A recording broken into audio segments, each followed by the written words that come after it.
Hi guys! This is Summer Susie! Welcome to my channel!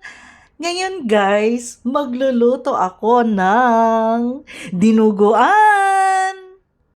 Ang dami kasi guys nagre-request sa akin kung ano yung secret ko sa pagluluto ng dinuguan or paano ako nagluluto ng aking recipe na to. So ito guys, ito yung twist ko kasi ito yung nakasanayan kong lutuin. Namana ko pa ito guys sa aking dear mother.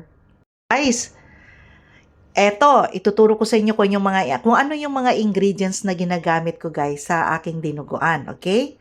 So guys, first of all, kailangan natin guys ng dugo. So ito guys is bali 3 na bloke na nabibili guys sa kahit saang supermarket. Okay? Tapos guys, maglalagay ako guys ng atay ng baboy. Ayan, yung maliit lang. Kasi pang palapot ko lang to guys. Tapos itong pork belly, nilagyan ko to ng asin at saka paminta. Tapos guys, tatanggalan natin to ng oil mamaya. Tapos meron akong dito guys na tenga at saka mukha ng baboy. Nilaga ko na to guys kanina. Tapos ngayon, ayan, hiniwa ko na siya ng pa-strips. Tapos guys, naglalagay din ako ng itong bituka ng baboy din. So, konti lang din guys, mga 1 kilo. Tapos, iki-crispy natin to. And then, kailangan natin guys ng maraming bawang at saka sibuyas. At saka, maglalagay ako guys ng malalaking sili, pampabango lang. And then, we also need like pepper. Tapos, maglalagay ko ng patis mamaya at saka itong ating asin. Tapos itong guys, itong dugo pala, binabad ko na ito guys ng overnight. Ito ay may suka, asin at paminta. Okay? Kasi mas masarap kasi ang dugo guys na nababad siya ng suka for overnight. Ganon. Kung sa Pinas pa yan guys, ang nilalagay namin dito is suka ng niyog. Kasi mas matapang yun at mabango. Kaya lang, pag dito sa abroad, pwede na guys kahit anong suka, anong klaseng suka kayo meron. Ang ginamit ko is dato puti. So mga 2 cups guys, 1 cup of, 1.5 cup of vinegar ang nilagay ko dito guys. So guys, start na tayong magluto. Okay? Pakuluan natin guys itong tenga dito sa may asin at paminta. Yan. Bago natin hiwain. Tenga ng baboy to guys. Yan. Ayan guys, nilaga ko kasi ang daming impurities guys, oh. Tingnan nyo guys. Ang dami. Madumi yan guys eh. So ngayon, tatanggalin natin yan guys. Tapos pakulo ulit. So guys, ito na yung nilaga ko guys na tenga ng baboy. Ayan, malinis na siya. So, hiwain natin ito guys. And then, igigisa na natin. Okay? Kasama ang belly at saka yung ating large intestine ng baboy. Okay? Tapos guys, itong ating liver ng baboy, ilalaga din natin to guys. Saglit lang naman. Mga 5 minutes lang siya. Ito yung pinaglagaan guys ng tainga ng baboy. Ayan. So mga 5 minutes lang guys para mawala lang yung dugo. Ayan. Tapos guys, hahanguin na natin. Okay? Guys, dito sa malaking kaldero, uunahin natin guys itong belly. Ayan, ilalagay natin. So ito guys, iluluto natin itong belly sa sarili niyang oil at gawin nating kulay brown yung kanyang color, okay?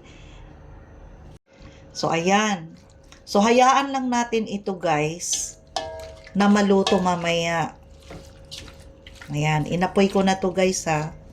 So, tatakpan natin to ngayon, guys. Medyo matagal akong gumawa ng aking dinuguan, guys. Inaabot to ng 3 hours. Okay? So guys, check natin.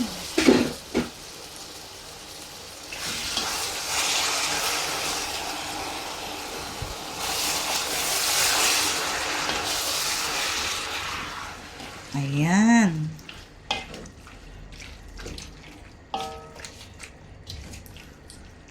So kaya ako guys nagtitimpla na guys. dito sa ating belly para manamnam na siya guys habang ginagawa natin siyang parang chicharon. O diba?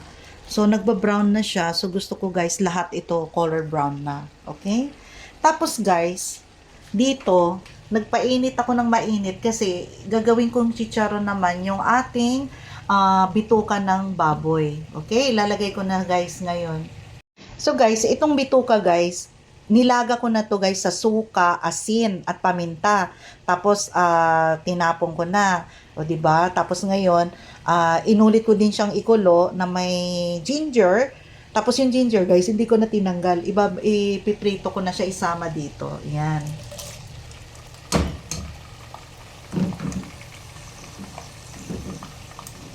Ayan.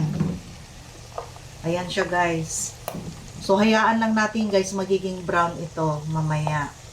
Guys, ayan. Ito yung ating bituka ng baboy. Ayan, silipin natin. Hindi pa siya gaanong brown. So, hayaan lang natin siyang guys, na maluluto sa oil po. Ayan.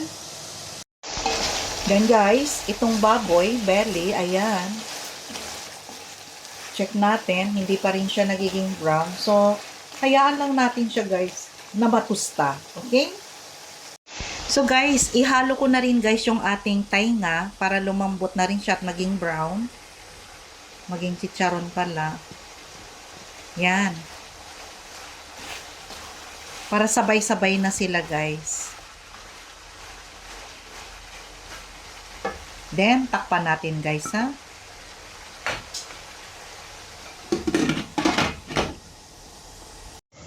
Guys, eto na yung ating bituka. Ayan, 'di ba? Nag-brown na siya, guys. So hayaan lang natin 'to, guys, na ganito ang kulay niya. So pinabayaan ko lang siya, guys, sa apoy hanggang naging brown. So ito, guys, i-off ko na yung ating apoy. Ayan. So magiging brown na 'to, guys, later dahil mainit-init pa yung oil. Hayaan lang natin siya, guys. Okay? Then, guys, eto, chinek natin yung ating belly at saka yung ating tenga. Ayan. See? Nagproduce na siya guys ng sarili niyang oil. So, hayaan lang natin guys magiging brown siyang konti. Tapos, magigisa na tayo guys ng bawang sibuyas. Okay? Ayan guys. Check natin.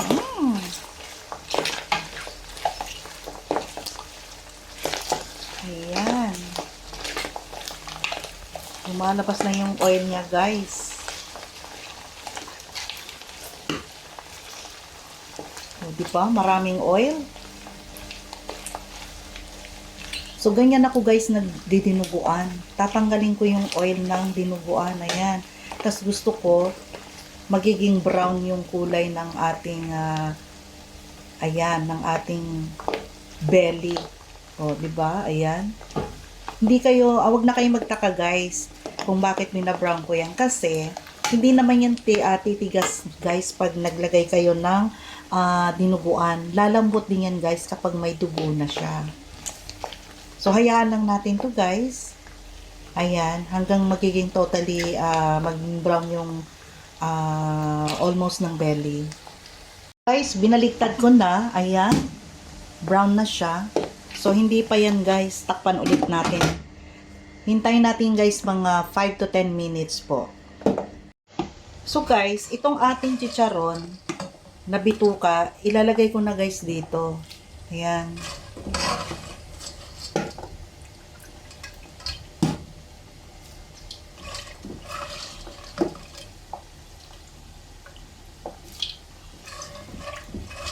Guys, eto. O, diba brown na? Nilagay ko na rin yung bituka. So, hininaan ko na yung apoy, guys. Magigisa ako, guys, doon ng bawang sibuyas. Okay?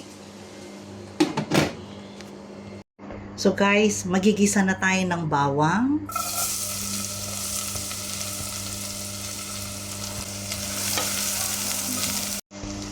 And then, guys, sibuyas.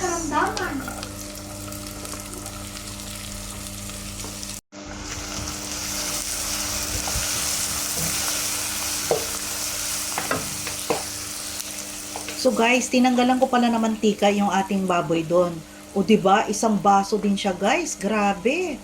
Ganun karami yung oil.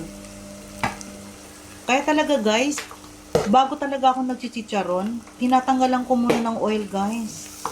Ayan, oh, tuloy-tuloy pa rin yung ating chicharon doon sa kabila. Ayan. Konti na lang ang oil nito guys. Tapos ito yung ating sibuyas. So, ilagay ko na to dito guys. Ayan. Buhos natin. Ayan. Ayan guys. O, diba?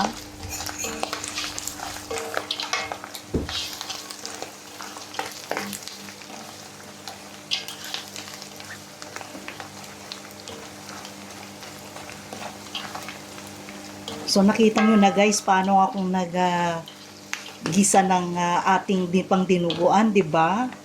Matrabaho siya, pero worth na worth naman guys, kasi less na yung ating oil, less cholesterol. Tapos guys, ano pa guys, lutong-luto yung baboy. So, ito guys, pwede itong mag-last kahit 1 month pa. Itong ating dinuguan. Tapos ito guys, ilalagay ko na yung ating dugo. So, ibuhos ko na guys, yung ating dugo. Ayan.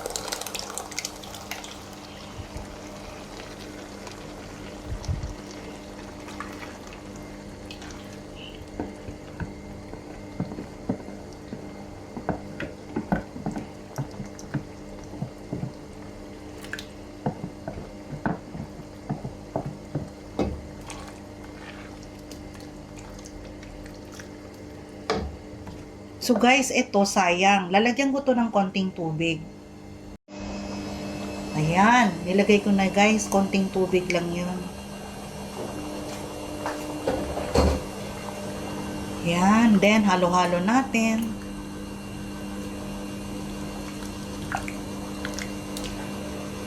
Tapos guys, titimplahan natin mamaya.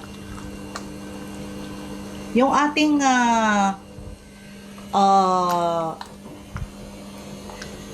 isang ingredients guys, itong ating atay. Mamaya ko na to ilalagay guys kapag medyo luto na yung ating dugo. Kasi madali lang to guys maluto. Dahil pag ilagay mo ito ngayon, magiging chewing gum ang lasa nito.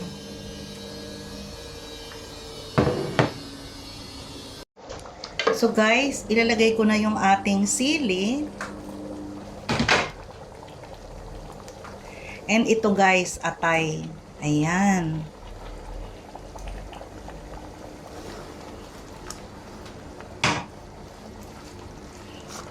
So, napansin nyo guys, medyo sticky pa siya.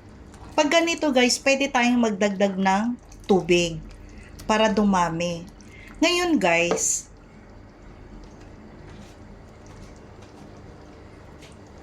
yung pinaglagaan ko kahapon ng ating tenga, ito po yun. Ito yung magsisilbi nating tubig. Ayan. Kasi pangalawang ano na to guys, kulo. So malinis po ito. Wala siyang impurities. O, di ba? Mas manamnam siya guys. Kasi may timpla po yung aking pagpakulo kahapon, kagabi. Ayan, o, di ba? So ngayon guys, tikman natin kasi for sure kulang po yung suka. So magdadagdag tayo dito guys. Ayan.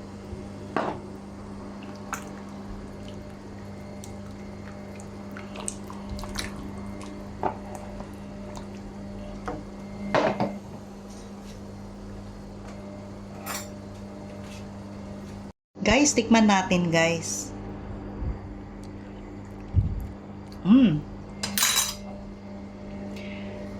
Nakukulangan ako sa suka. So, dagdagan natin guys. So, ito. Tansya-tansya lang guys. Ayan. Mga 4 tablespoon po yun. Ayan. Tapos halo-halo.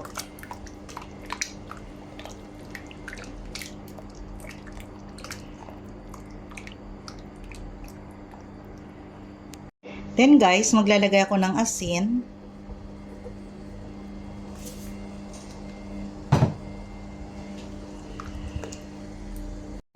So So, ito guys, halo-halo. Actually guys, kung susundin ko talaga yung style ng luto namin sa Zamboanga, ang gusto namin sa dinuguan guys is yung tuyo. Tuyong-tuyo siya. Parang natutusta na yung ating dinuguan sa laman. Kaya lang, syempre, marami tayo guys at dito, alam nyo na, sa ibang bansa, mas gusto nila yung may sabaw. Ayan, kasi ito guys, since very po yung ating dugo, yung pure, mag-aano to guys, matutuyo din to mamaya. Ayan, pag kinabukasan pa kainin yan, matutuyo na po yun. So, kahit ganun po guys, pwede pa kayo magdagdag ng butter. Wow, ang dami kong sinabi guys, ano? So, ngayon guys, alam niyo na yung secret ko, 'di ba? So, ngayon guys, titikman natin ulit kasi pakulo ng pakulo lang to. Yan. So guys, kulang siya ng asin. Magdadagdag tayo. Yan.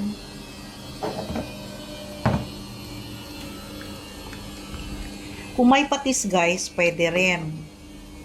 Ayan, maglalagay ako ng konti. Konti lang.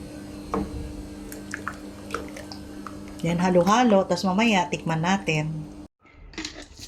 At para guys, magbalanse yung ating asim, alat, lalagyan natin guys ng 1 kutsarang sugar. Ayan. Pangbalanse. O, diba? Tapos halo-halo.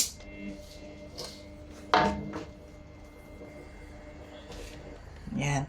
Tapos kulo-kulo lang to guys. Ayan guys. Halo-halo. Then tikman natin guys ha.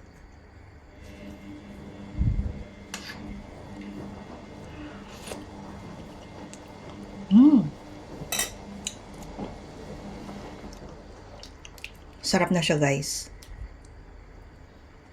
Maasim. Maglalagay tayo ulit ng 1 pang kutsara guys. Brown sugar naman yan. Ayan. So, kulo-kulo lang guys kasi gusto ko lutong-luto ito guys, yung dugo natin. Ayan.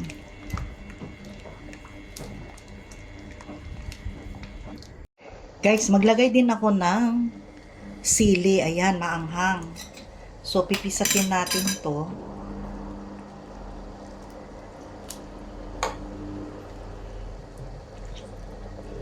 Huwag na nating hiwain dun guys. Pisat lang. Para may konting kick. Anghang. Ayan. Ayoko naman guys yung sobrang anghang. Ayan.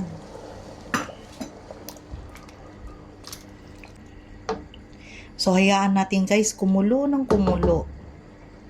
Ayan guys. Hinaan ko na yung apoy. O, diba? Nagiging sticky pa siya guys. Kasi, yung dugo, lutong-luto. Tapos, yung mga baboy natin guys na pinaano natin kanina ginawang chicharon, ayan, lumobo na siya ulit. Ayan. So, tikman natin ulit guys.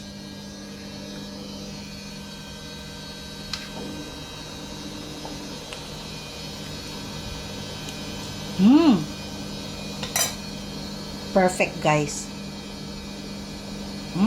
Sarap siya. May anghang na. Lagyan ko ng konting paminta. Yan. So, ang ganito guys, tumatagal to. Kasi lutong-luto talaga yung baboy at saka yung suka. Ang dami nating nilagay sa dugo. Ayan. So, kaway-kaway dyan guys. Sino yung mga favorite talaga yung dugo, ay yung dinuguan. So guys, ayan, luto na to guys. So, palalamigin na natin, then, kakain na tayo. So guys, tikman natin itong dinuguan with kanin. Okay? So naglagay ako ng konti dito. Ito. Ayan. So pakita ko sa inyo guys ha. Ayan. O 'di ba? Yung ating pinirito kanina or yung tinanggalan natin ng oil, yung mga karne, ayan. Ayan siya guys. Lumobo din naman siya ulit. Ayan. Tapos guys, imamatch natin sa ating kanin. So itong kanin guys, ito yung bahaw namin. Kagabi pa. So mas gusto ko ito guys, kainin with the tinuguan. Yan, tikman natin guys ha.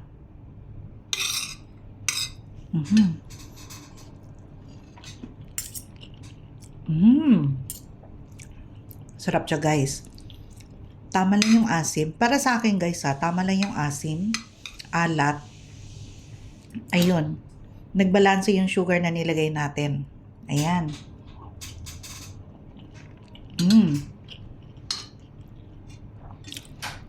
Ayan siya guys. Crunchy din yung ating bituka.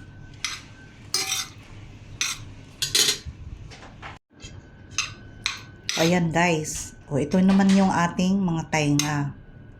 Tikman din natin siya.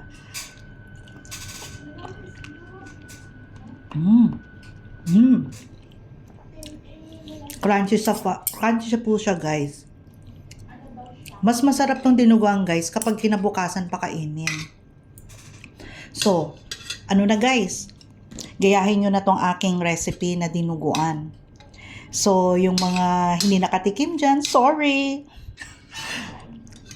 Para dito sa bahay guys, kulang pa yung niluto ko. Mamaya, papakita ko sa inyo guys. Pag magsikain na yung mga kasama ko guys, okay? So guys, see you later. So guys, don't forget to like, share, and subscribe my YouTube channel, Summer Susie. Bye guys. See you in my next vlog. Bye.